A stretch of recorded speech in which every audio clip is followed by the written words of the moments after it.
참예수님. 참예수님. 저 처음 보신 분 계세요? 다른 분당에서 오셨어요? 잘 오셨어요. 네. 저는 의정복교교에서 얼굴로 신부가 된 의정복교 최고의 꽃미남 신부입니다. 네.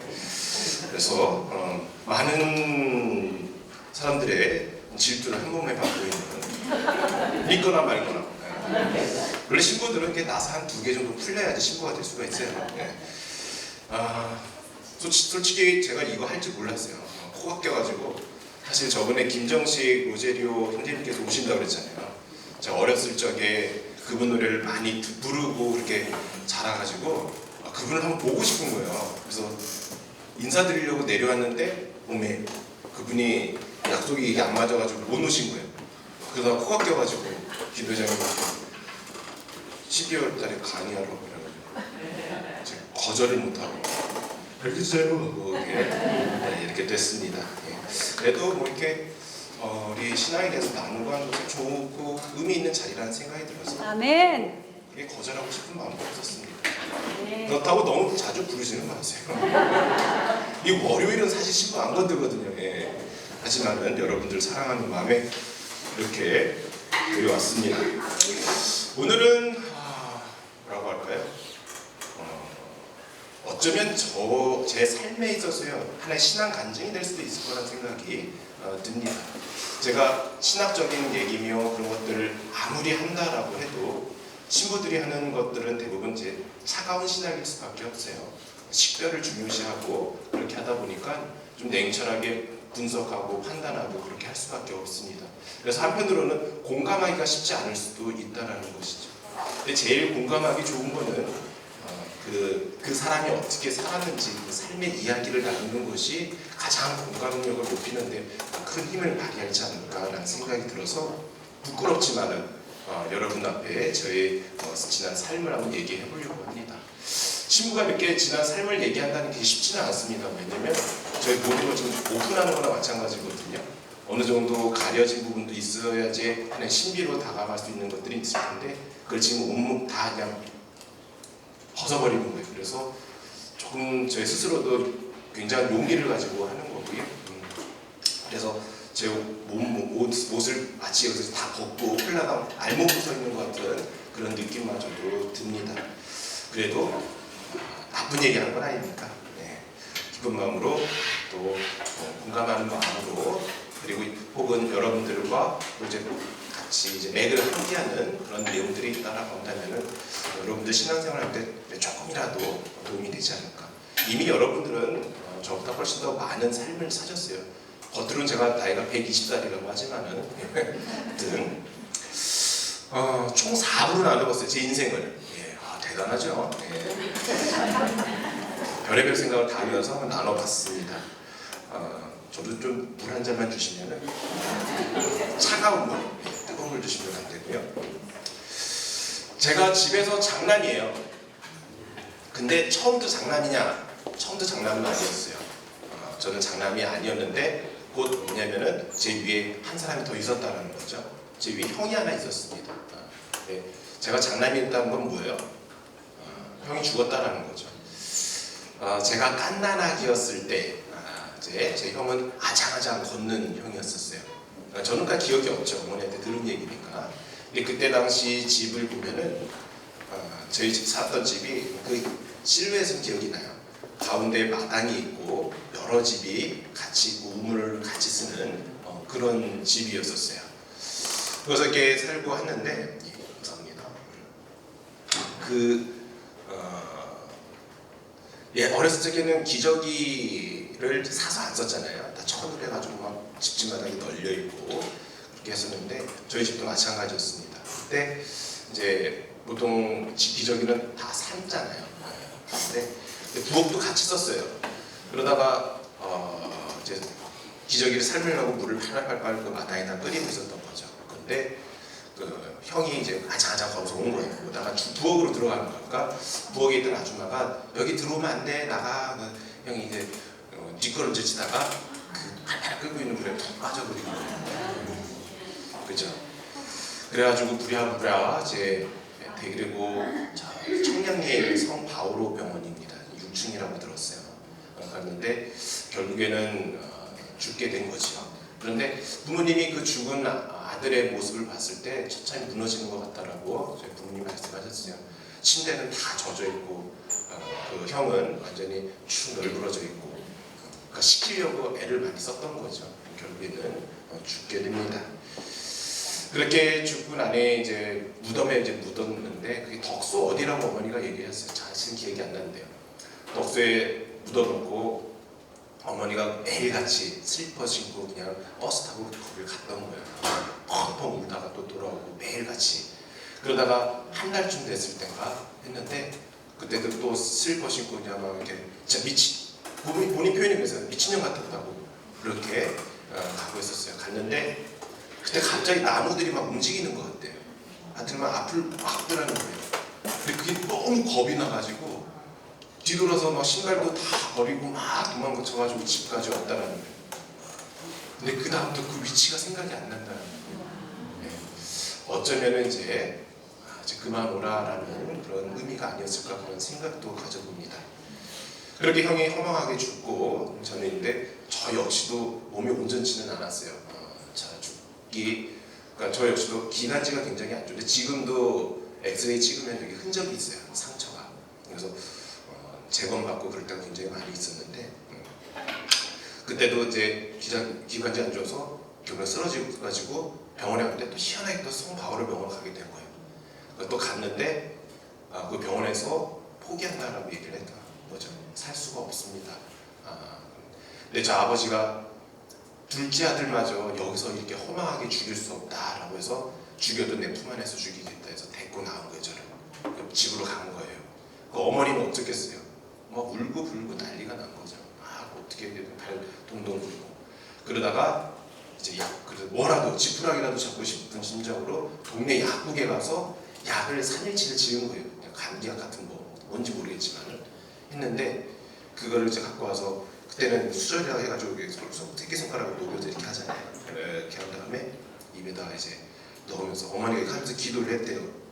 이 아들 살려주시면은 봉헌하겠다고 기도했고 그리고 먹었는데 어이구야 한 첩을 먹고서는 기적적으로 낫은 거예요. 예. 그래서 이 얘기를 저는 신부가 된 다음에 들었어요. 그럼 제가 신부가 된 다음에 그럼 어머니한테 제가 뭐라고 얘기했을까요? 화를 냈죠. 왜 내 인생을 엄마 마음대로 초반에 다 이렇게 정해놨지? 내가 선택해야 되는데! 하면서 그랬던 기억이 있습니다. 저는 그래서 제 스스로에 대한 자의식이 있어요. 신부 이전에는 그게 없었는데 신부 되면서 하나의 자의식이 생긴 게 있어요. 뭐냐면 제 인생은 덤으로 생겼다라는 그런 자의식이 있어요. 그러니까 저 혼자만을 위해서 살아갈 인생은 아니라는 것들이 신부 되니까 더 명확하게 되었던 거죠.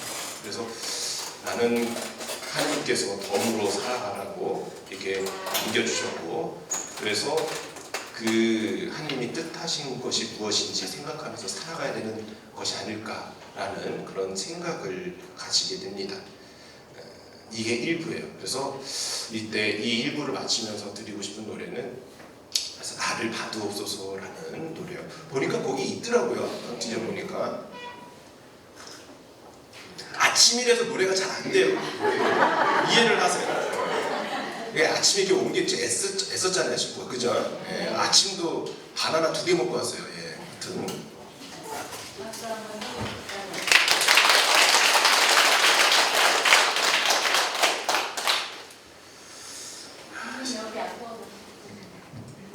여기 가서 좋아요. 제 마음대로 할 거예요.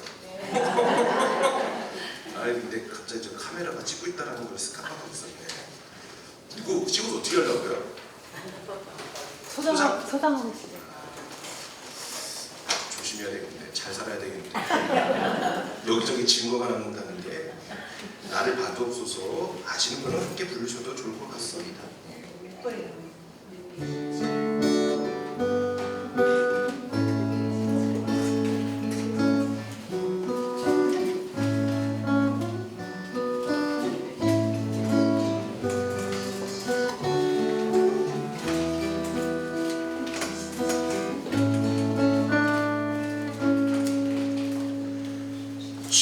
주님 내가 여기 있사오니 나를 보내소서. 나의 몸 주께 드리오니 주 받으옵소서.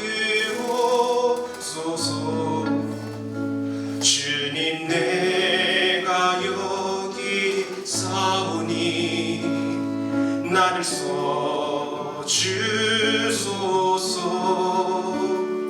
가진 것 모두 다 주께 드리오니 주 받으옵소서. 할렐루야 할렐루야 할렐루야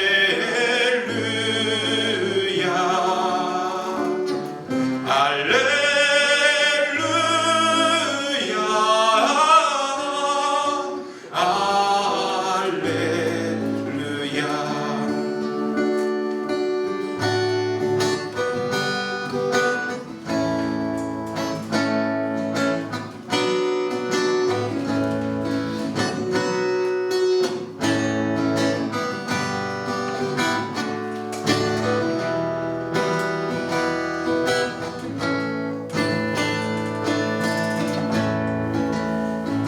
주님 내가 여기 있사오니 나를 보내소서.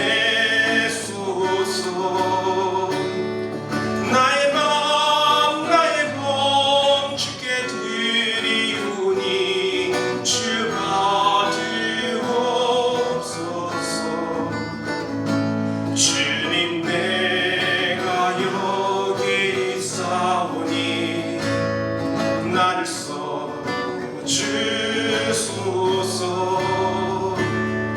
가진 것 모두 다 주께 드리오니 주 받으옵소서.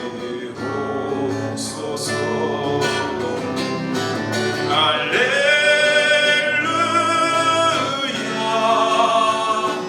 할렐루야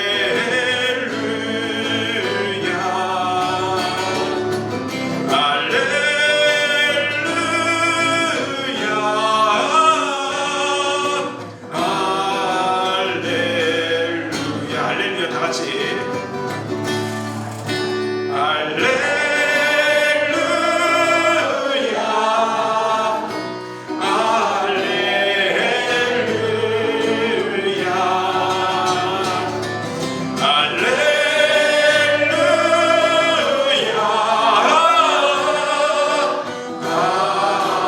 나를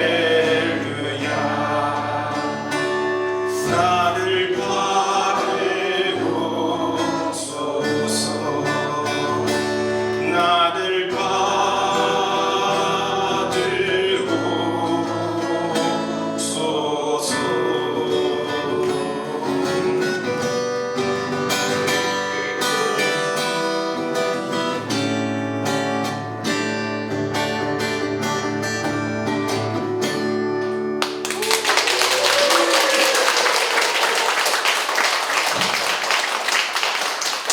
이게 긴장해가지고 땀이라고 눈물 아니고 땀이에요. 아유 참. 예. 힘들어. 아침에 노래 부르는 건 쉬운 데는 아닌 것 같아요. 이제 이렇게 해서 아무튼 저는 이제 중학교 때부터 늘 이제 신학교에 대한 그 꿈을 가지고 있었습니다. 그래서 제 학적부라고 그러죠. 거기에 보면은 늘 장래희망이 사제로 되어 있었어요. 그래서 저는 이제 사제로 살아가야 가겠다는 거 다짐을 늘 하면서 살았는데, 그래도 청소년이잖아요. 청소년이면은 막 끌어오르잖아요. 좋아하는 여자도 생기고 그러지 않겠어요? 저도 굉장히 좋아했던 여자가 있었어요. 저랑 같은 양씨였고요. 심지어. 근데 저도 이제 신학교에 가면 어떻게 해요? 장가 안 가잖아요. 여자를 만나면 안 되잖아. 그 때문에 그 젊은 날, 그 뜨거운 그 중학교, 고등학교 얼마나 뜨거워요. 근데 고민을 많이 했죠. 불기도 그렇고. 그래서 그때 신학 독서실 옥상에 좀 올라갔던 기억들이 있어요. 옥상에 올라가서 근데 그때는 소주 사는데 지장이 없었거든요. 교복 입어도 아빠가 사오랬는데요. 그러면 다 됐어요.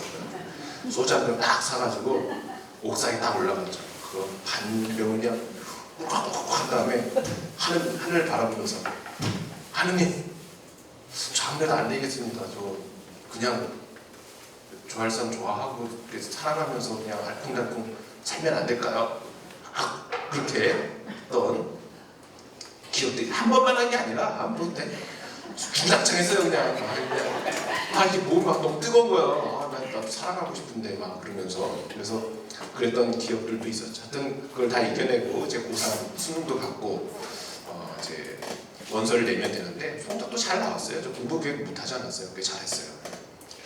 그렇게 했는데 하여튼 애들이 하도 안 믿어가지고 제가 교육청에다가 요청해가지고 성적표를 받아가지고 제가 카메라에 찍어놓고 다녀요. 아이씨 하면서 하도 안 믿어가지고 하여튼 그러고 다녔는데 근데 이게 고3 돼서 이제 신학교 막상 가려고 했는데 이제 문제가 조금 생깁니다. 이게 대내용이 있고 대외용이 있어요. 근데 여기는 왠지 대내용을 해야 될 것 같아요. 대외용은 혹여나 사람들 좀 상처받을 수도 있을 것 같기도 하고 그리고 때로는 제 얼굴에 침 뱉는 꼴이 될 수도 있기 때문에 좀 주저하게 되는데 근데 오늘 얘기를 다 풀어나가려면 결국에는 해야 될 것 같다는 생각이 듭니다. 신학교에 가려고 하는데 신학교의 첫 번째 조건이 뭐냐면은 주임신부님한테 사인을 받아야 돼요. 추천서를 받아와야 돼요. 그런데 제가 그 추천서를 못 받았습니다. 안 써줬어요. 왜? 그때 저희 부모님이랑 신부님이랑 관계가 안 좋았어요. 네. 저희 부모님이 이제 사목회 하시고 막 그런 이제 열정적으로 산다에서 봉사하고 계셨는데 관계가 안 좋았어요. 좀 문제가 있었죠. 신부님, 그러니까 많은 신자들이 좀 항의를 했던 것 같아요. 거기에 같이 함께 하고 있었던 거죠. 그래서 하나의 괘씸죄 같은 느낌인 거죠. 그래서 제가 추천서를 못 받게 됩니다. 그리고 추천서 못 받으면 아예 원서를 못 내요. 그래서 엄청 울었어요. 한 3일을 울었던 것 같아요. 학교도 안 가고 펑펑 울면서 저 어떡하지 싶은 거죠. 저는 그분이 생각해 본 적이 없는데 근데 막 울다가 3일 학교 빠지고 울다가 이제 학교 갔는데 그때 이제 해양대학교 선배들이 와서 홍보를 하고 가는 거예요. 그래서 학비도 안 든대요. 군대 대신 배 타면서 돈도 건대요. 오씨 저기나 가야 되겠다. 그래서 간 게 해양대학교예요. 뭐 제가 해양대학교에 꿈이 있었던 것도 아니고 뭐 존재도 몰랐어요. 관심도 없었고. 근데 그렇게 해서 제가 가게 됐죠. 심지어 차석으로. 이야 진짜 장난 아니에요. 또 그래서 돈도 안 냈어요. 학교 다니면서 그 기성예비가 있는데 기성예비마저도 안 냈어요. 저는 대단하죠. 좀 괜찮게 살았어요. 살았는데 그래서 이렇게 해서 신학교에 입학을 하게 된 거고 해양대학교에 들어가게 된 거고 그러면서 졸업하고 배를 탑니다. 그래서 4년간 배를 타는데 한 1년 반쯤 지났을 때였을 거예요.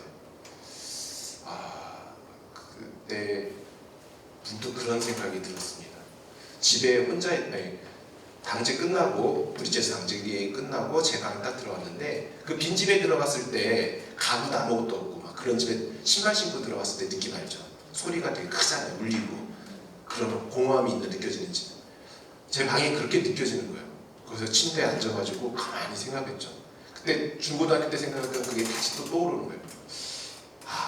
난 혼자는 못 살 것 같다. 이 생각이 또 자꾸 든 거죠.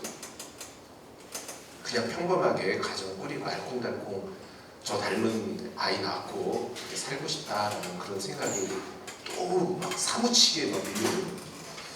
근데 제가 그때 이제 집에다가 모든 집에 빚이 많아가지고 제 월급을 다 거기다 넣고 있었거든요. 그런데 제가 제 삶을 이제 꾸려나가려고 하면 저한테도 일명한 총알 같은 게 좀 있어야 되잖아요. 그래서 이제 그 배 안에서 입맛에 전화라고 위성전화 엄청 비싸요. 1분에 거의 10,000원꼴이거든요. 그거 가지고 이제 어머니한테 전화를 걸립니다. 그때 완전 불효를 저지른 거죠.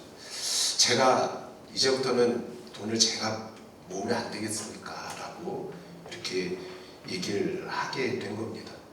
아주 그러면 안 됐었는데, 근데 그만큼 간절했던 거예요. 어머니가 그때 막 우시는 거예요. 미안하다고도 하시면서 그때 그거 없으면 지금 너무 어렵다라고. 그래서 다시 전화 끊고 곰곰이 생각하다가 다시 또 전화를 합니다. 하루쯤 지났다. 어머니 어제 내가 그냥 기분이 조금 그랬어요. 우울해서 그냥 제가 실수했네요. 그냥 제가 했던 얘기는 어떤 얘기를 하세요? 하고 이렇게 다 끊었죠. 네. 그럼 갖고 그러면서도 공부는 따로 시작을 했어요. 진짜 흔들리는 배 안에서 일 끝나고 당직 다 끝나고 올라 피곤해요. 근데도 흔들리는 배 안에서 이렇게 흔들리기 때문에 손을 옆에다 딱 끼고 이렇게 공부할 때도 많거든요. 그래가지고 거의 1년 반을 공부하고 이제 본격적으로 공부를 하고 이제 신학교가 아니라 본격적으로 공부하려고 고시원 들어가려고 이제 나온 거죠. 그때 해양경찰을 준비를 하고 있었거든요. 간부 시험. 간부가 할만했어요. 무궁화 하나가. 왜냐면 해기사 면허가 있어야 되기 때문에 본업이거든요. 그래서 뭐 경쟁하는데 그 지장이 없어서 자신감도 있었고 그래서 하려는데 근데 그때 이제 문제가 생기는 거죠. 뭐냐면 제 과거를 안 신부님이 그 본당에 계신 거예요. 그러니까 저한테 계속 낚시질을 하는 거예요. 다시 가자 신학교 가자 이러면서 근데 그게 싫은데 근데 그 부름심이 너무 또 설레이는 거예요. 옛날 생각도 나면서 신학교 그러면서 막 그런 것들이 그러면서 한쪽에서도 문제가 있었고 이전에 또 하나의 그 계기가 또 한 번 있었습니다. 뭐냐면 이 얘기를 하고 넘어갔어야 되는데 그렇게 고민하고 하는 그 과정 안에서 이런 것도 있었어요. 그 케냐다 몬바상이라고 데를 들어간 적이 있었는데 거기는 가난한 항구래 가지고 배가 자주 안 들어가요. 그래서 한 번 들어올 때 하역하는 사람들이 엄청 몰려들어요. 한 푼이라도 벌려고. 그때도 엄청 들어왔는데 근데 일 속도가 엄청 더뎌요. 막 답답할 정도로 그렇게 했는데 그러다 이제 점심시간이 된 거예요. 밥을 먹으러 가야 되잖아요. 작업 중지하고 선원들 이제 밥 먹으러 올라가고 하는데 그 사람들이 밥 먹으러 안 가는 거예요. 3, 4, 5 모여가지고 그 분유통 같이 생긴 거 있잖아요. 그 뒤집어 그 깡통 두들기면서 노래를 부르고 있는 거예요. 되게 신기하잖아요. 뭐지? 구경하고 싶어서 가서 앉아가지고 구경 같이 했죠. 근데 그러다가 다 끝나고 자기들 화치고 막 그런 거죠. 밥 먹으러 안 가요? 물어봤죠. 그러니까 그 사람들이 했던 얘기가 흑인들이죠. 여기는 가난해서 배가 일주일에 한 번 들어올 때도 있고 한 달에 한 번 들어올 때도 있더라고. 그래서 이 오늘 번 게 일주일 양식이 될 수도 있고 2주 양식이 될 수도 있는데 제가 이걸 가지고 그냥 점심 사 먹는다 그거는 그리고 부를 생각 없다. 그냥 오늘 일할 수 있게 해주신 그 사람들과는 신께 감사드리는 거라고 이렇게 갖다 두드리면서 그 얘기 들었는데 그게 저의 뒤통수만 딱 때리는 것 같은 느낌이 들었어요. 진정한 행복이 무엇인가? 그 행복이 뭐지? 그때부터 이제 마음이 한쪽으로 완전히 치우쳐 있었던 그러니까 이제 나는 신학교 안 가겠다라는 그 마음이 강렬했던 그 시기에 그 얘기를 듣는 순간 갑자기 균형이 이상하게 이렇게 되는 거예요. 뭐지? 헷갈려 이런 상황이 되었던 거죠. 그러다가 그래도 이게 더 높았기 때문에 그래도 마무리 공부해야지 하고 배 내리고 배를 탄 건데 이때 이제 신부님이 저를 막 부르고 신학교 가자 막 꼬시고 하는 것들이 그러다가 이게 조금씩 역전을 하는 거예요 이게. 근데 그 느낌이 싫지가 않은 거예요. 그러다가 이제 얘기를 했죠. 왜냐면 혼자 있는 거예요. 되게 외로움을 배에서 절실하게 느껴보다 보니까 참 두려움이 있는 거예요. 그래서 신부님이 계속 꼬시니까 신부님 저랑 소주 한 잔을 연단 좀 하시죠. 그랬죠. 연단하면서 소주 한 잔 했어요. 이런저런 얘기하다가 그때 이제 회심의 일격을 날린 거죠. 난 이제 더 이상 건들지 마라. 이제는 내가 살고 싶은 대로 살자. 그래서 회심의 일격을 나는 게 신부님 저는 여자가 너무 좋습니다. 그래서 신학교 갈 수가 없습니다. 딱 얘기했죠. 한 잔 마시고 딱 내려놓고. 그럼 이제 신부님 더 이상 얘기 안 하실 줄 알았어요. 그렇구나 어쩔 수 없네 라고 하실 줄 알았는데 신부님도 착 마시고 딱 내려놓으면서 배다야 네가 남자를 좋아한다고 하면 신학교 안 보낸다.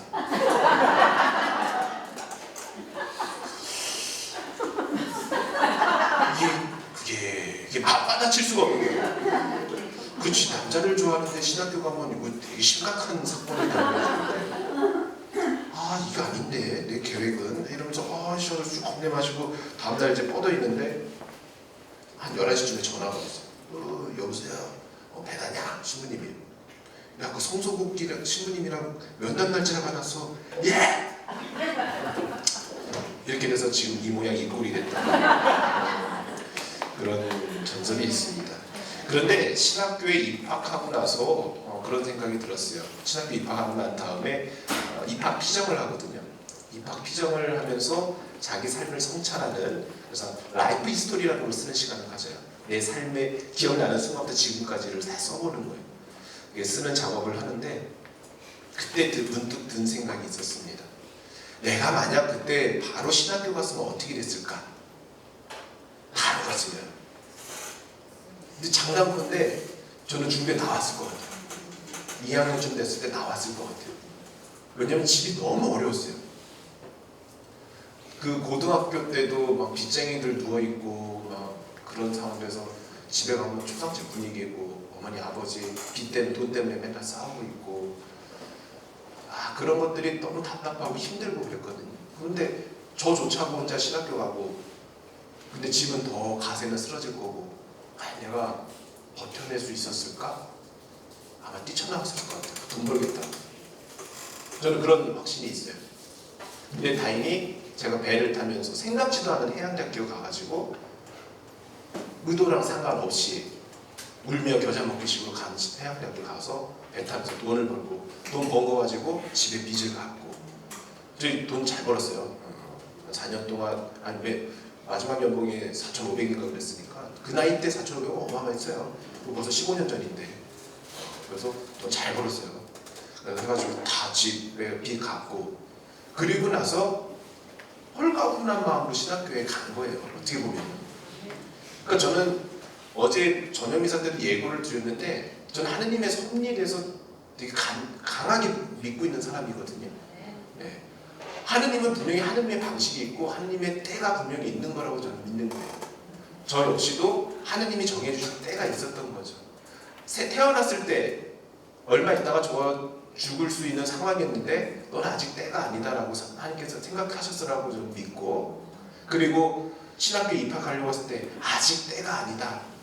그래서 좌절의 그런 시련을 어떻게 보면 시련이죠. 그거를 저희 맛보게 해주셨고 그리고 나서 이제는 다 필요 없어. 난 내가 하고 싶은 대로 하고 살 거야. 그래서 나름대로 신부랑 상관없는 삶을 살아가려고 준비했는데 그거마저 또 꺾이는 거예요. 그래서 신학교에 결국에 들어간 거죠. 어렸을 때부터 그렇게 바라고 바랐던 신학교를 결국엔 간 거예요. 갔는데 제가 원하는 방식이 아니라 하느님의 방식으로 저는 굳게 믿는 거죠. 하느님의 섭리하시면 저는 그렇다고 보는 거예요. 그래서 제가 강론 때 기도에 대해서 자주 말씀드리고 하는 게 주님 내 뜻을 이루어가는 게 아니라 당신 뜻을 이루어 주십시오라고 기도를 할 수 있어야 된다고 얘기할 수밖에 없는 상황들이 밑바탕에 이미 깔려져 있었던 것이죠. 저는 그래서 그때 그 라이프 히스토리를 쓰면서 그때도 또 많이 울었어요. 고맙다고 하느님께 감사하다고 결국엔 제 기도 이렇게 이루어 주셨고 한편은 저도 그 순간을 놓치지 않고 계속 이어나간 것도 기특한 것 같아요. 근데 그리고 돈 번 거 다 이제 집에 갖다 드리고 한 것들 저희 부모님이 자식 농사 잘 지었지 뭐. 그런 아들이 어딨어. 한 푼도 안 써 다 주셨으니까. 그래서 한 것들. 그러니까 저는 그 순간이 좌절의 그 순간이 고등학교 때에서 신학교 못 가고 그 좌절의 순간이 저는 하나님께서 저를 붙드시는 순간이라고 저는 강렬하게 믿고 있어요. 그래서 그런 것들, 그런 삶의 순간순간들이 우리에게 굉장히 많은 이야기를 하고 있다라는 것들. 그래서 저도 웬만해가 좀 잘 흔들리진 않아요. 그런 체험들이 있다 보니까. 그래서 여러분하고 한껏 불러보고 싶은 노래는 이사야서에 나와 있는 내용으로 쓴 노래입니다. 너는 내 것이다, 내 것이다 라는 저는 하느님이 넌 내 거야 라고 하신 거라고 저는 믿어요. 그래서 너는 내 것이다 라는 노래 한번 불러보고자 합니다.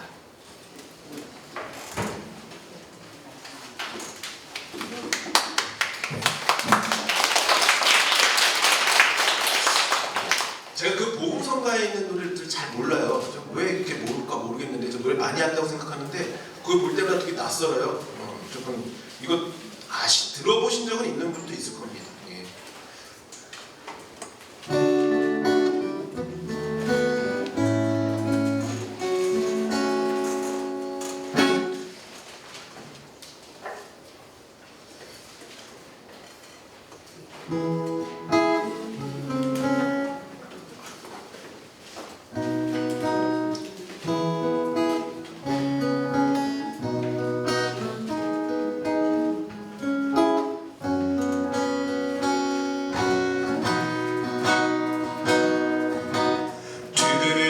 두려워 말라 내가 너를 구원하였고 너를 지명하여 불렀으니 너는 내 것이라 두려워 말라 내가 너를 구원하였고 너를 지명하여 불렀으니 너는 내 것이다 내가 물 가운데로 지날 때 내가 함께하리라 내가 물 가운데로 행할 때 너를 보호하리니 두려워 말라 내가 너를 구원하였고 너를 지명하여 불렀으니 너는 내 것이라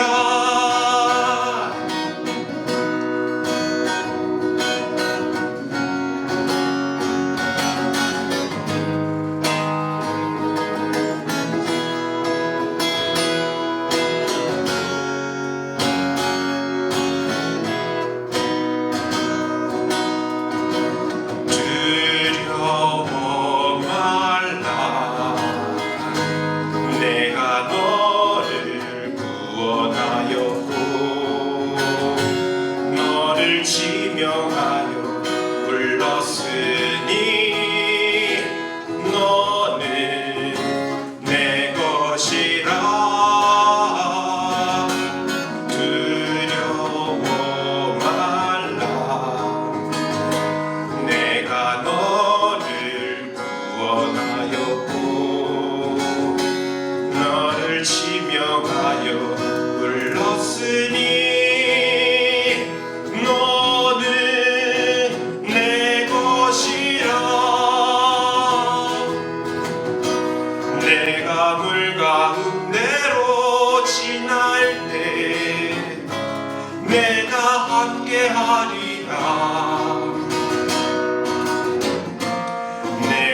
이게 기타 치면서 노래 부르는 게 쉬운 일이 아니더라고요. 여기 계신 분 대단하신 분들이에요. 기타 치고 피아노 치면서 노래까지 다 부르고 있고, 예, 아우 대단하신 분들입니다. 저도 저 신학교 안 가봤으면 이렇게 성령 기대가 있을지도 몰라요. 다음에 이제 3부죠. 신학교 안에 들어와서가 이제 또 하나 이제 삶의 여러 가지 체험들을 하게 됩니다.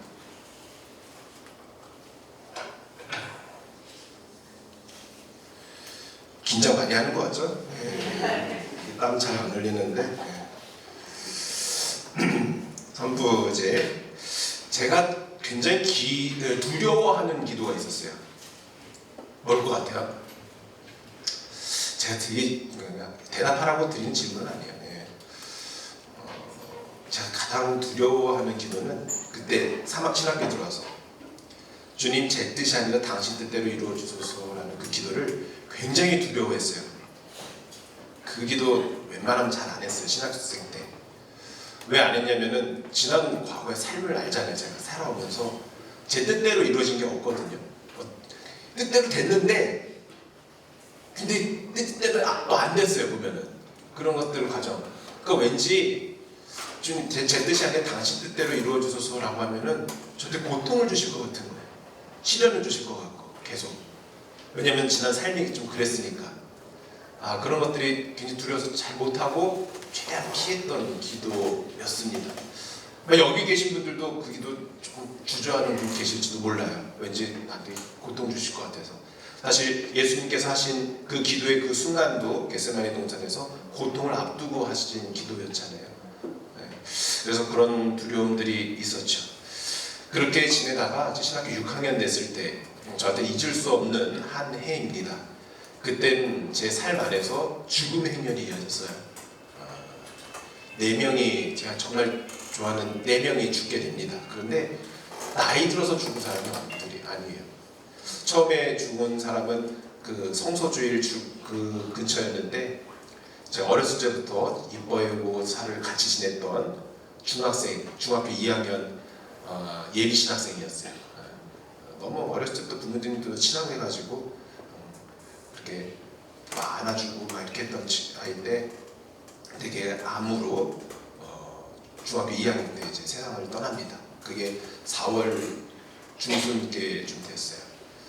그게 죽고 그리고 난 다음에 7월에 돼서 신학생 가운데 저보다 하나 후배인데 나이는 저보다 한 살이 많았어요. 그래서 서로 그냥 말 놓고 막 서로 저는 형 부르고 근데 학사님 부르고 이렇게 지냈었던 거죠. 그 양반은 초등학교 교사하다가 때려치고 신학교 들어온 사람이었거든요. 그렇게 했는데 그 양반이 이제 7월 달에 날짜는 정확히 7월 2일이에요. 심장마비로 갑자기 죽게 됩니다. 너무나 충격이었어요. 젊은 사람이잖아요. 이제 신부를 사랑하려고 하는데 도대체 하나님은 무슨 뜻을 가지고 계신 겁니까? 하는 원망도 나왔죠. 그렇게 두 사람이 죽습니다. 그러다가 그것도 힘들어 죽겠는데 이제 7월 17일 날짜가 17일이에요. 정확히 기억해요. 제 아버지가 이제 암으로 이제 암 말기가 발견이 됩니다. 그래서 치안부 선고를 이제 받게 돼요. 그때 얘기하신 게 그 의사가 얘기하는 게 항암을 하면은 요만큼 살 거를 요만큼 산다 그러는 거예요. 그거 희망이 없다라는 거죠. 항암이 의미가 없다라고 얘기를 했습니다. 굉장히 슬펐죠. 그날 그 얘기를 듣고 진짜 말 그대로 멘붕인 거예요. 어떻게 해야 되지? 어떻게 정신을 못 차리겠는 거예요. 근데 그때 전화가 하나 옵니다. 왔는데 제가 친하게 지내던 여자 청년이 하나 있어요. WID 그 세계 청년대회를 같이 갔다 오고 같은 조에서 그래서 되게 그 조별 모임에 자주 가주면서 굉장히 친하게 지냈던 친구가 하나 있습니다. 저보다 한 5살 좀 2-3살 어렸었는데 근데 그 친구가 이제 교통사고로 사경을 지금 헤매고 있는 거예요. 죽기 직전인 거예요. 그래서 다른 청년들이 저한테 전화를 한 거죠.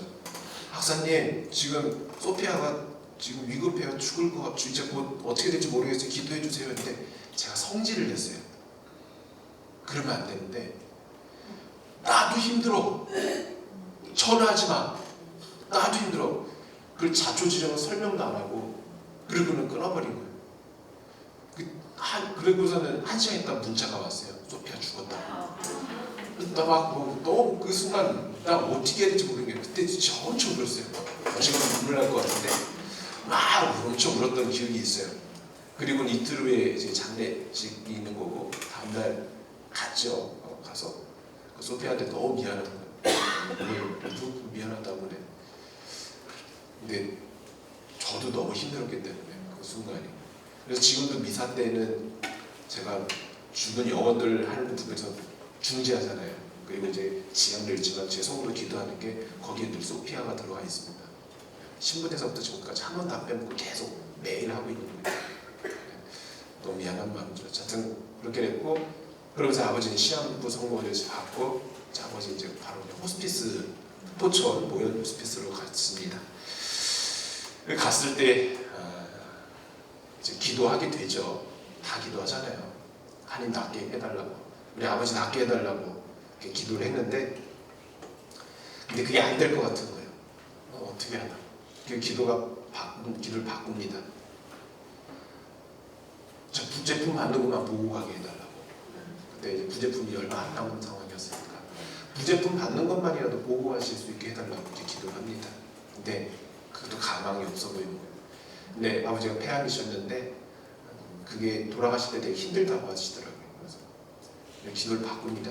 돌아가실 때 그래도 편안하게 돌아가시게 해달라고 기도를 합니다. 그것도 성이 안 차는 거예요. 이거 아닌데 하면서 그다지 마지막에 이제 펑펑 울면서 기도한 게 제 뜻이 아니라 당신 뜻대로 해주십시오라고 기도를 한 거예요. 제가 그렇게 두려워하고 피하고 싶어 했던 기도인데, 나 저한테 시련 줄 것 같아서 정말 하고 싶지 않은 기도였는데 결국에는 제 입을 통해서 그 기도를 하게 만드시는 거예요. 주님, 제 뜻이 아니라 당신 뜻대로 해주십시오. 당신 뜻이 제일 선합니다.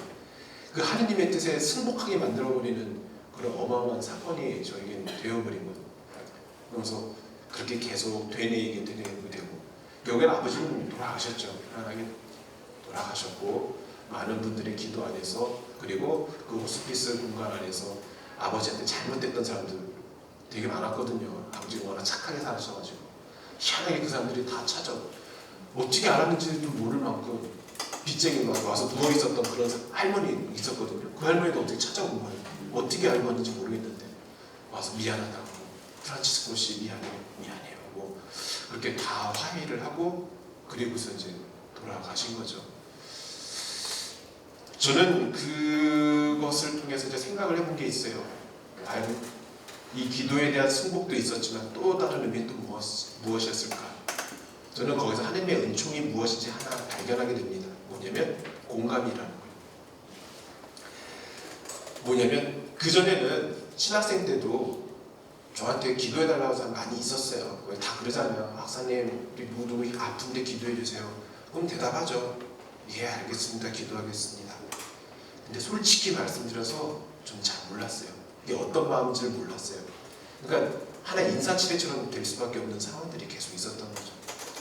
그래서 기도 안 한 건 아닌데 했지만은 그래도 그 마음을 온전히 공감한 상태에서 기도한 건 아니었던 거죠. 근데 이걸 체험하고 나서 그럴 수가 없어요. 남의 얘기가 아닌 거예요. 그 마음을 온전히 겪어봤기 때문에 그 가족들의 마음, 당사자들의 마음, 그리고 장례인사 때 그 유가족들의 마음을 온몸으로 체험을 해버렸기 때문에 이제 이해가 되는 거예요. 그러니까 기도가 좀 달라질 수밖에 없다는 거죠. 저는 그 역시 하나님께서 저에게 주신 굉장히 중요한 소중한 선물이라고 생각합니다. 근데 삶에 지쳐 살다가 삶에 지쳐서 제가 가끔 그걸 잊으려고 하는데 그럴 때마다 깜짝 놀래요. 아, 내가 왜 그랬지? 그래서 다시 또 리마인드 하려고 하고. 그래서 지금은 저에게 가장 소중한 기도는, 다른 기도 솔직히 저 이제 잘 안 해요. 이제 하나님을 완전히 믿어버렸기 때문에. 그때는 신학교에 있으면서도 하나님을 의심하고 있는 상태였지만은 그런 사건들이 일어나고 난 다음에는 그냥 완전히 믿어버리는 거예요. 그냥 그러다 보니까 당신 뜻대로 해주셔요. 아유, 당신 뜻이겠죠. 뭐 하다가 어려운 일이 생기면은 뭐 또 좋은 거 마련해 주시려고 그런가 보죠. 그렇게 생각할 수밖에 없더라고요. 그러다 보니까 제가 미사 때 강론할 때 계속 그런 뉘앙스가 들어갈 수밖에 없는 게 뭐 제 느낀 게 그런 건데 어떻게 하겠어요. 이게 하나님께서 주신 좋은 선물이 아닐까 생각을 해보게 됩니다. 여러분들도 어떻게 맨날 좋은 일만 있어요. 맨날 좋은 일만 있으면 여러분들 하나님 찾을 것 같아요? 안 찾아요. 자기가 잘나서 그런 거지 뭐. 그런데 이렇게 어려운 일들이 있고 그렇게 됐을 때 진정하게 하느님이 어떤 분이신 것을 맛보게 되는 아주 중요한 묘미가 아닌가라는 생각을 가지게 보게 됩니다. 하느님은 우리에게 십자가 치워주신다고 한 적 한 번도 없어요. 복음서 어딜 뒤져보세요. 내가 너의 십자가를 치워주겠다라고 하신 적 없어요. 근데 우리는 맨날 십자가에 못 박혀 계신 예수님 바라보면서 제 십자가 치워주세요라고만 기도하고 있어요. 그게 아니라는 거예요. 오히려 예수님은 너의 십자가를 지고 따르라고 얘기를 하셨고 내 멍에를 메고 배우라고 하신 거예요. 멍에 안 매는 게 좋죠. 메고 와서 배우라고 하신 거예요.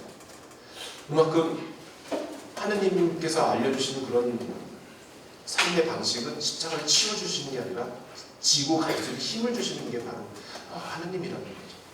그렇게 된다라고 하면 우리 기도 역시도 아마 달라지게 될 거예요. 그렇다고 뭐 청원기도 하지 마시라는 거 아니에요. 청원기도 중요해요. 청원기도 같이 해주시면서 청원기도도 하고 또 바라고, 왜냐면 바라는 게 있어야지 희망이라는 게 생기는 거 아니겠어요. 그게 청하는데, 그런데 방식마저도 내 걸로 만들지는 마시라는 거예요. 하느님의 방식이 분명히 있어요. 그리고 기도의 분들 보면은 많은 분들 이렇게 모여서 기도도 해주시고 그러잖아요. 그죠? 아픈 분들 이렇게 다 손 붙들고 기도도 해주시고. 그때 이 기도하면 안 돼요.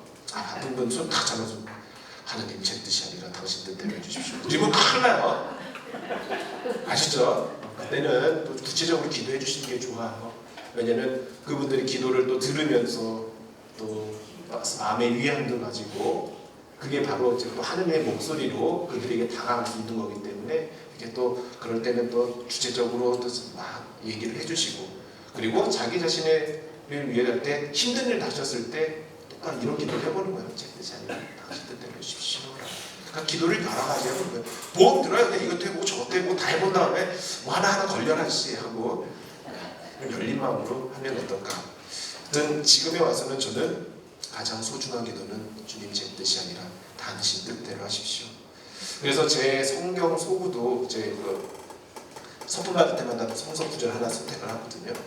그래서 이걸로 선택을 했습니다. 주님, 제 발은 당신의 등불. 주님은 갑자기 생각이 나요. 주님은 제 발의 등불, 저의 길에 빛이옵니다. 라는, 저는 하나님만, 예수님만 붙들고 가겠다는 그런 강렬한 의지가 저에게 있는 거죠. 사람이 얼마 안 되니까 일단 미사 예고가 끝나고 또 뭐 찬양 잠깐 하실 거 아니에요. 또 올라가서 제가 상본 이제 얼마 안 남았어요. 갖다 드릴게요. 저 거기. 근데 그 사진에는 제 동생이 그려준 건데 그림은요 검은 배경에 앞에서 등불을 하나 들고 누가 가고 그 손을 누가 잡고 있는 거예요. 어떻게 보면은 예수님이 등불 들고 가시는데 제가 예수님 손 잡고 가는 거라고 생각할 수도 있고, 한편으로는 저 역시도 이제 하느님의 예수님의 제자로 사제로 살아가는 거니까 제가 등불 들고 앞으로 가고 사람을 또 끌고 가는 모습으로 비춰질 수도 있고 여러 가지 모습을 한번 생각해 볼 수 있는 대목입니다. 그래서 그런 기도, 그런 성공 한번 드려보고, 그리고 관련된 노래 또 하나 준비 많이 했죠? 노래 좀 내곡이라고.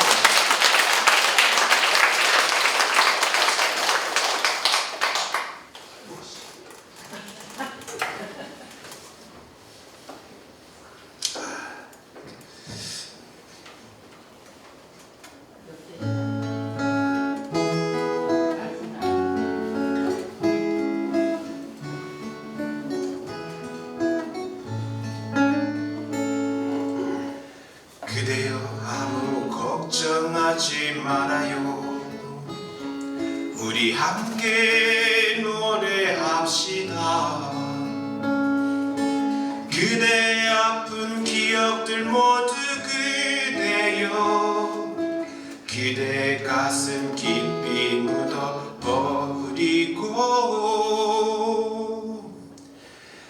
지나간 것은 지나간 대로 그런 의미가 있죠.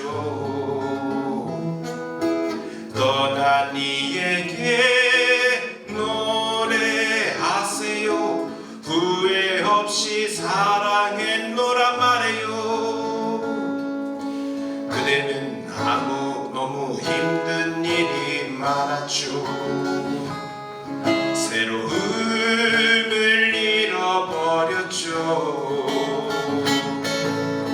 그대 힘든 얘기들 모두 그대요. 그대 탓으로 훌훌 털어버리고 지나간 것은 지나간 대로 그런 의미가 있죠. 우리 다 함께 노래합시다. 후회 없이 꿈을 꾸었단 말이에요. 지나간 것은 지나간 대로 그런 의미가 있죠. 우리 다 함께 노래합시다. 후회 없이 꿈을 꾸었단 말이에요. 지나간 것은 지나간 대로 그런 의미가 있죠. 우리 다 함께 노래합시다. 후회 없이 꿈을 꾸었단 말이에요. 새로운 꿈을 꾸겠다 말해요.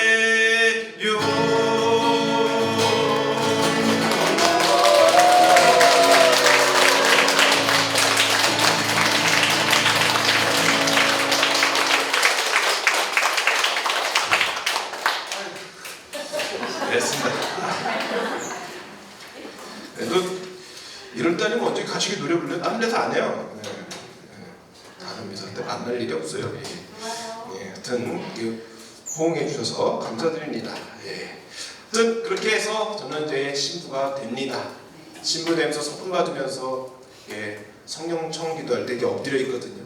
엄청 울었죠. 울고 마지막에 안수 받을 때 또 엄청 울 수밖에 없었고, 별의별 지난 삶이 들어보기에도 조금 평탄치 않았잖아요. 그러니까 막 엄청난 그 슬픔들이 자리하고 있었죠. 그런데 이런 체험들이 제가 사람들 만날 때 도움이 좀 많이 되는 것 같아요. 그러니까 저한테 세게 나오는 사람들한테는 저는 친절하게 잘 안 돼요. 저도 인간인지라 방어이 잘 확 생겨버려가지고. 근데 한없이 약하게 들어오신 분들한테는 저도 어떻게 무장 해제가 돼버려요. 그래서 그런 것들이 공감해주고 싶고 위로해드리고 싶고 막 그런 생각들이 들게 되는 것이 제 삶이 그렇게 살아왔기 때문에. 그래서 저보다 이제 젊은 사람들 가운데 힘들어하는 친구들이 있을 수 있잖아요. 그들한테는 해줄 얘기가 많아요. 저희 가장 큰 위로는 뭔지 아시죠? 그거보다 더 힘든 얘기를 해버리는 거예요. 그러면은 그 사람 위로 받을 수 있거든요. 제가 지금 웃으면서 얘기하고 있지만은 저한테는 굉장한 슬픔들이었던 거예요. 그것들이 청년들이 힘들다고 얘기하고 막 그럴 때 보면은 이 정도까지는 아니거든요. 그냥 취업이 잘 안 돼요. 뭐 이런 다 이제 그런 얘기지. 여자친구랑 헤어졌어요. 이런 거에 비하면 비할 바가 아니기 때문에 얘기해 주시는 게 맞죠.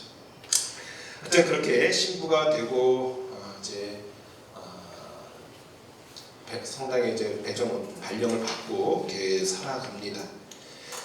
근데 신부로 살아가는 게 쉽지가 않더라고요. 너무 힘들더라고요. 제가 스스로 나는 싸움다니가 그러면서 여기저기 싸움 붙이고 다니는 것 같은, 싸움하고 다니는 것 같은 느낌도 있고, 제가 생각보다 하고 싶은 게 많아요. 열정도 솔직히 있고요. 근데 그런 것들이 어떤 이들에게는 부담으로 다가오는가 보더라고요. 생각보다 우리 천주교 신자분들이, 신부들보다 신자분들이 더 보수적이라는 건 느끼시려는가 모르겠어요. 변화를 굉장히 싫어하세요. 그래서 좋은 게 있어서 좋은 걸 좀 해드리고 싶은데 그걸 잘 받아들이려고 하시진 않아요. 그리고 복음과 관련해서 복음적 정신 안에서 이렇게 해야 된다라고 안내해드리는데 그 역시도 자기가 가지고 있는 확고한 그 어떤 신념 같은 것들이 그거를 받아들이지 않으실 때가 굉장히 많아요. 그래서 강론할 때 좀 힘들고, 그리고 뭐 그런 것도 많죠. 제가 실제로 나이가 제일 어리니까, 그러니까 그 되게 뭐라고 이런 표현에서 굉장히 애취급하는 것 같은 느낌을 받을 때가 분명히 있어요. 어떤 말씀을 드렸을 때 그냥 파더로서 그런 권위를 받아 인정해 주는 게 아니라 그냥 그래요 쭈쭈쭈쭈쭈 하는 것 같은 느낌 받을 때가 굉장히 좀 있었던 거예요. 예. 그러다 보니까 저는 이제 그런 거에 대해서 좀 답답한 거죠. 그래서 수염을 길렀던 거예요. 늙어 보이려고. 어르신들도 제가 마시면은 늙어 보이려고, 나이 들어 보이려고 수염을 막 기르면 그래도 조금 그러다 보니까 저도 좀 강해 보여야 되겠다는 그런 마음이 계속 생기는 거예요.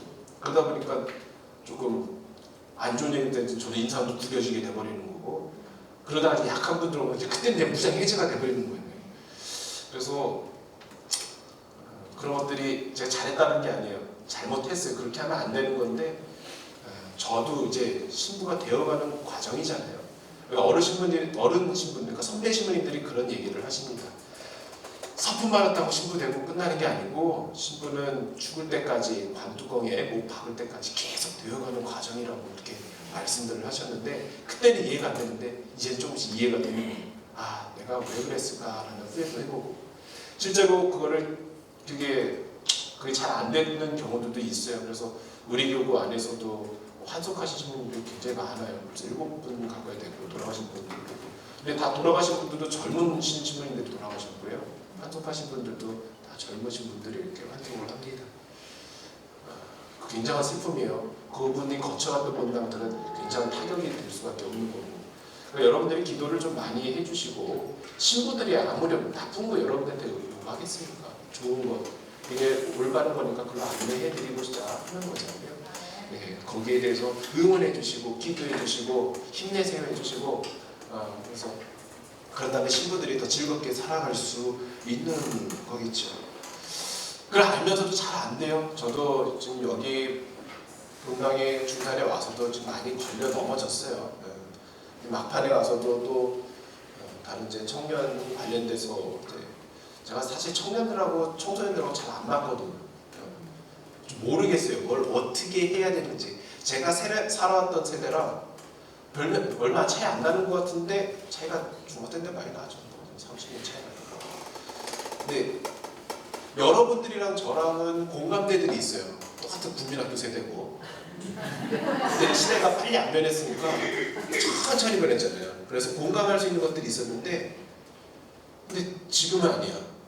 너무 빨리 변하니까 매년 다르니까 뭘 어떻게 해야 될지를 잘 모르겠는 거예요. 저는 안내하는 건데 그들은 강요로 듣는 거고, 그러니까 아무것도 안 하고 그냥 냅뒀으면 좋겠다라는 그런 것들이 좀 강하게 있는 거죠. 근데 신부가 그렇게 할 수 있나? 그건 아닌 것 같기도 하고, 그런 거에서 충돌도 많이 나고, 그리고 또 부주임의 한계도 있습니다. 제가 하고자 하는 것들, 그건 이제 결국에는 저는 제 마음대로 하는 것이 아니라 주임 신부님의 그 사목 방식을 제가 따라서 가야 되는 거거든요. 그래서 거기 벗어나서 제 마음대로 막 망아지처럼 그렇게 할 수가 없어요. 그렇게 할 수가 없는 건데 맞춰가다 보니까 답답함이 있죠. 난 이건 이렇게 하고 싶은데, 저렇게 하고 싶은데, 그런 거에서 오는 어떤 뭐랄까요, 욕구불만, 그런 것도 없지 않아 있을 수밖에 없는 거죠. 그리고 이렇게 좋게 응원해 주시고 뭐 얘기할 때마다 고개 끄덕여 주시고 이런 분들도 계시지만은 뭔 얘기를 해도 화내시는 분도 있고 그런 분들도 있어요. 그렇게 하다 보니까 참 그런 부분들이 어렵죠. 그래서 신부는 기도로 먹고 산다는 얘기가 뭔지를 시간이 흐르면서 더 온몸을 깨닫게 되는 것 같아요. 기도 없이는 안 되는구나. 여러분들이 기도해 주셔야 되는 거지, 나 혼자 열심히 한다고 되는 게 아니구나라는 것을 온몸으로 체험을 하게 됩니다. 여기 성경기도에 첫 번째, 우리나라에서 제일 잘 나가는 그 기독군들이잖아요. 그죠? 제일 잘 나간다고 다른 건 제가 섭섭하네요. 연령에도 되게 대단한 기독군 부대인데, 중산군대에서도 연령의 기독부대 좋아요. 많구나, 기독부대가. 하여튼 말씀 많이 해주셨으면 생각이 들어요. 신부들도 많이 힘들어요. 신부들의 삶이 그게 정상적인 삶은 아닙니다. 그렇잖아요. 정상적인 삶의 패턴은 하나님께서 만들어준 섭리대로 살아가는 거예요. 남자 여자가 만나서 아이 낳고 또 이렇게 또 살아가는, 자식 번식하면서 살아가는 게 어떻게 보면은 하나의 순리에 맞는 거죠. 근데 신부들은 그 순리를 벗어나서 살아가고 있는 겁니다. 그러다 보니까 철이 안 된다는 거죠. 결혼해서 상투 올려야지 이게 철이 드는 거지. 그렇지 않았기 때문에 제가 가끔 이렇게 얘기해요. 철이 안 들었다고. 근데 신부는 철 들면 안 돼요. 신부 철 들면요, 여러분들한테 강론 안 하게 돼요. 뭐냐면은 현실적인 것만 얘기하게 돼요. 복음적인 정신 얘기 안 하게 되고 현실적으로 현실과 타협한 얘기만 하게 돼요. 어쩔 수가 없어요. 철이 들어버렸기 때문에. 근데 철이 들지 않았기 때문에 복음 얘기를 할 수가 있는 거예요. 가끔 뭐 얘기하면 여러분들 그런 얘기 하면 생각 속으로 있잖아요. 신부님이 결혼 안 해봐서 몰라요. 애를 안 낳아서 몰라. 애 키워봐 이럴 거 아니에요. 똑같은 거예요. 철이 안 들어서 그 경험이 없는 거예요. 없기 때문에 객관적으로 볼 수가 있고, 그렇기 때문에 복음적으로 해드릴 수 있는 말을 하고 있는 거예요. 그걸 받아들이는 거는 여러분들에게 달려 있는 거죠. 그게 저는 신부들이 철 없다라는 표현이 저는 오히려 저한테는 칭찬이라는 생각이 들어요. 저는 철없는 라고 당당하게 얘기하고 다니고 싶어요. 저는 철이 든 사람입니다. 저는 그렇게 얘기하고 싶지 않아요. 철은 여러분들이 드셔야 되는 거고, 저는 철이 들면 안 돼요. 왜냐면 여러분들 세상을 살아가시는 분이니까 어느 정도 타협을 하는 경우도 있어야 될 거 아니에요. 그렇죠? 근데 신부는 세상과 쉽게 타협하지 않아요. 철이 안 들었기 때문에. 대신 복음 정신을 알리게 되는 거죠. 그것이 우리 신부들의 소명이 아닌가 생각이 듭니다. 근데 그렇게 하는 게 쉽지 않아요. 반발도 많고 저항도 많고, 그렇기 때문에 여러분들이 기도를 많이 해주시길 바라는 것이죠. 그래서 제가 이제 마지막 노래로 준비한 것이, 이건 좀 저한테 해당하는 노래이기도 하고 다른 신부님들한테 해당하는 노래이기도 하고, 어쩌면 여러분들도 각자 해당되는 노래일 수도 있겠다 싶습니다. 김태진 신부님의 그 눈물이 흘러도라는 노래인데 한번 들어보세요.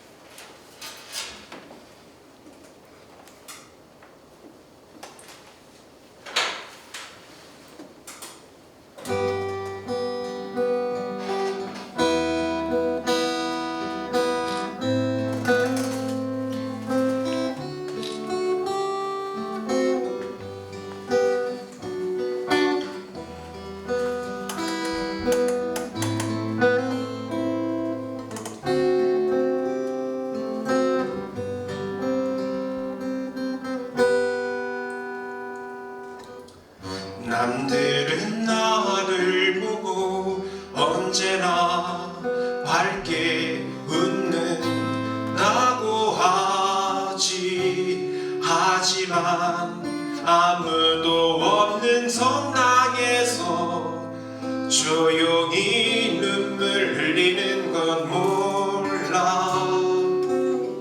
남들은 나의 가면을 보면서 나를 좋다 말하지만, 나의 가면 속에 내 모습 아는 나 너무나 답답하기만 하네. 외롭고 아무도 없는 듯한 나의 길에 두려움만 앞서네. 막막한 넓은 대지에 홀로 서 있는 듯한 내 마음, 오직 그분만 아실 거야. 눈물이 흘러도 없는 서럽게 외로워도 언제나 혼자인 그런 길을 나는 걷고 있네. 내 눈물을 멈추어 줄 수 있는 그분을 향해.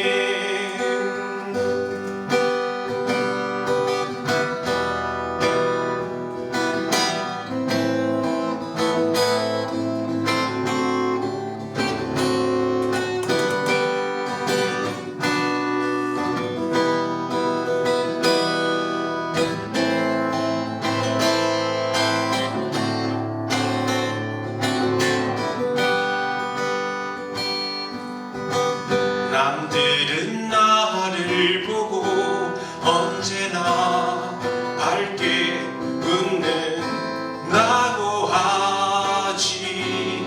하지만 아무도 없는 성당에서 조용히 눈물 흘리는 건 몰라. 남들은 나의 가면을 보면서 나를 좋다 말하지만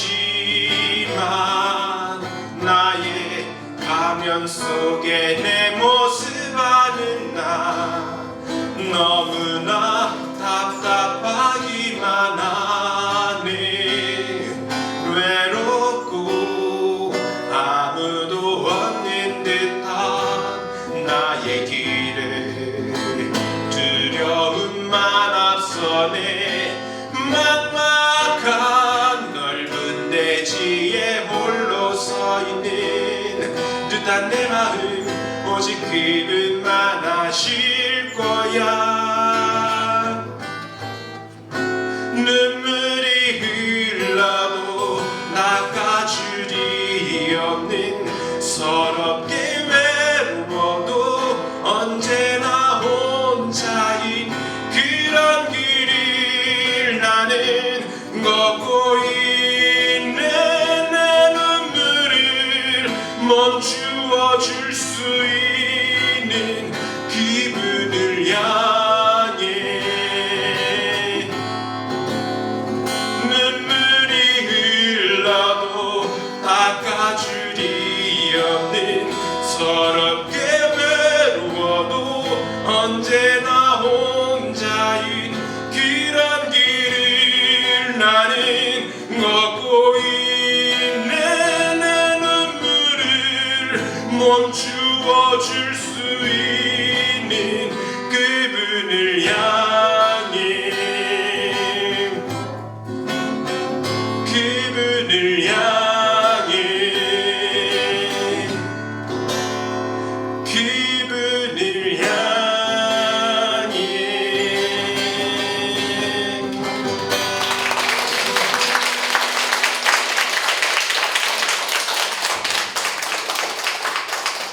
예, 이렇게 노래 좋죠? 이 노래 여러분들도 살아가면서 여러분들 마음 몰라주는 사람 굉장히 많을 거예요. 그렇게 남몰래 눈물을 훔치시는 분들도 있을 거고. 저도 주임이 친구가 되면 제가 꼭 해보고 싶은 게 하나 있어요. 뭐냐면은 통곡 예방을 하나 만들고 싶어요. 그래서 아무리 울어도 밖으로 소리가 안 나가는 거예요. 그래서 한 1인치 딱 사람 한 2평 정도 한 사람 딱 너무 큰 거 한 평이면 되나? 아니, 너무 감옥 같고 2평 있고 예수님 고상 있고 막 꾸르르라고. 그래서 소리 밖에 이렇게 고에서 들어가서 누구 들어가면 불 들어가 있고 그래서 혹시나 막 풀고 그냥 나오고. 왜냐면 우리는 너무 참고 살아요. 한해 문화라고 하잖아요. 저는 그 좋은 거라고 생각 안 하거든요. 좋게 표현해서 한해 문화지 노골적으로 말하면 화병이에요. 그렇죠? 자매님들 여기 화병 얼마나 많아요. 근데 그거를 다 누르고 참는 게 미덕이라고 생각하고, 고해수가에 있다 보면 답답할 때가 있어요. 참지 못해서 미안하다, 죄송했다고. 그걸 왜 참으려고만 하나 이거지. 올바른 방향으로 풀어내야지. 왜 그냥 혼자만 참으면 되냐. 그거 아니라는 거죠. 여러분들의 가진 응어리들이 다 있을 거예요. 사람마다 다 있을 거예요. 그걸 토해내야 된다는 거죠. 그런 의미에서 저는 성령기도에 굉장히 좋은 역할을 해주고 있는 거라고 생각이 들어요. 그걸 토해내게 해주잖아요. 그래서 되게 고마운 존재고, 그리고 우리 본당은 특히나 신부님들이 돌아가면서 한 달씩 미사 해드리면서 잘 갈 수 있도록 안내해주고 계시다는 생각이 들어요. 당대에 진짜 아무도 신부들이 관심 안 갖는 데도 꽤 있어요. 그런 데도 있어요, 진짜로. 그런 데는 되게 망가질 수밖에 없어요. 그래서 그 목자의 돌봄이 없기 때문에. 근데 여기는 계속 해주고 있기 때문에 굉장히 건강하고 아름답고, 그리고 사람들이 가지고 있는 성당에서 전례를 통해서 해줄 수 없는 것들이 있거든요. 그거를 지금 여기서 해주고 계신 거예요. 그러니까 여기 기도에 봉사하시는 분들 그렇게 사명감 가지시고 이 기도회 운영하고 쉽지 않을 거예요. 봤는데 하여튼 사명감 가지고 하늘나라에 보아 쌓는다라는 그 굳건한 믿음 가지신다면, 하느님 나라 가서 그래 죄 많이 지었는데 하느님 나라 가서 너 죄가 많이 지었는데 그러면 잠깐만요, 저 성령기도회 몇 년 했어요. 그래? 아유 진작 얘기하지, 너 저쪽으로 가. 몰라.